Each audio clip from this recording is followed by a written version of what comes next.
प्रियकराने केलेल्या जीवघेण्या हल्ल्यात गंभीर जखमी झालेल्या मुंबईतील तरुणीचा उपचारादरम्यान मृत्यू झाला आहे। मनीषा यादव असं मृत तरुणीचं नाव आहे।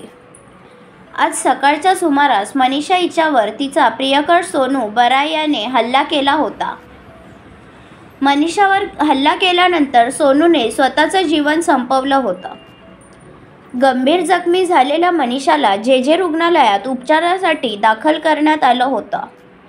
मात्र हल्ल्यात मोठ्या प्रमाणात रक्तस्राव झाल्याने मनीषाची प्राणज्योत मालवली आहे। मिळालेल्या माहितीनुसार मुंबईतील लालबाग काळा चौकी परिसरात मनीषा यादव हिला सोनू बराय याने रस्त्यात बेदम मारहाण करून तिच्यावर चाकूने हल्ला केला। हल्ल्यानंतर स्वतःचा जीव वाचवण्यासाठी मनीषा जवळच असलेल्या आस्था निसर्ग होममध्ये गेली।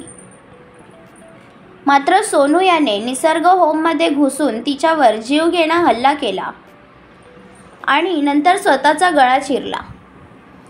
या घटनेनंतर दोघांना तात्काळ केम रुग्णालयात पाठवण्यात आले होते, परंतु तिथे तपासून डॉक्टरांनी सोनू बराय याला मृत घोषित केले।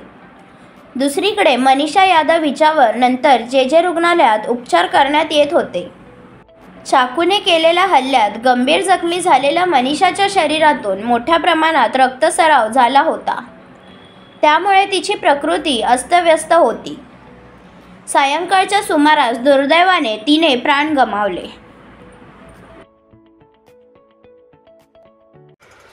नवीन घडामोडी पाहण्यासाठी आजच आम्ही मुंबईकर 24 तासला लाईक करा, सबस्क्राईब करा आणि अपडेट रहा।